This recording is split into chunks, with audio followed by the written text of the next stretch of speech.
రాష్ట్రానికి డబ్బు రాకుండా వైకాపా కుట్రలు పన్నుతుంది. తప్పుడు ఫిర్యాదులు చేయించిన జగన్ బుగ్గనను ప్రాసిక్యూట్ చేయాలి అంటూ ఆర్థిక మంత్రి పయ్యావుల కేశవ్ అన్నారు.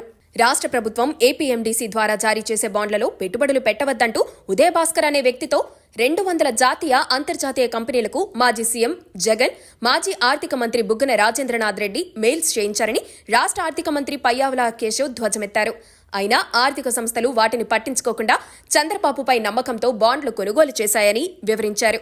తప్పుడు ఫిర్యాదులతో రాష్ట్రం పరువు తీసిన ఉదయభాస్కర్పై దేశద్రోహ నేరం కింద కేసు పెట్టడంతో పాటు ఆయన్ను ప్రోత్సహించిన జగన్, బుగ్గనలను ప్రాసిక్యూట్ చేయాలని సీఎం చంద్రబాబును కోరారు. 5 ఏళ్ల తన పాలనలో ఏపీ బ్రాండ్ ధ్వంసం చేసిన జగన్ ఇప్పుడు మళ్లీ అదే చేస్తున్నారని పయ్యావుల కేశవ్ దుయ్యబట్టారు. ఉదయభాస్కర్ మెయిల్స్ పంపినా పెట్టుబడిదారుల్లో నమ్మకం సడల్లేదు. దీంతో లేళ్ల అప్పిరెడ్డి ద్వారా హైకోర్టులో పిల్ వేయించారు. ఆ వెంటనే వాద్యం కోర్టు విచారణలో ఉందంటూ మళ్లీ మెయిల్స్ పెట్టారు, ప్రెస్ మీట్లు పెట్టారు. ఏడుపులు పెడబొబ్బులతో సొంత పత్రికలో వార్తలు రాయించారు. అప్పటికీ వారు అక్కసు తీరలేదు.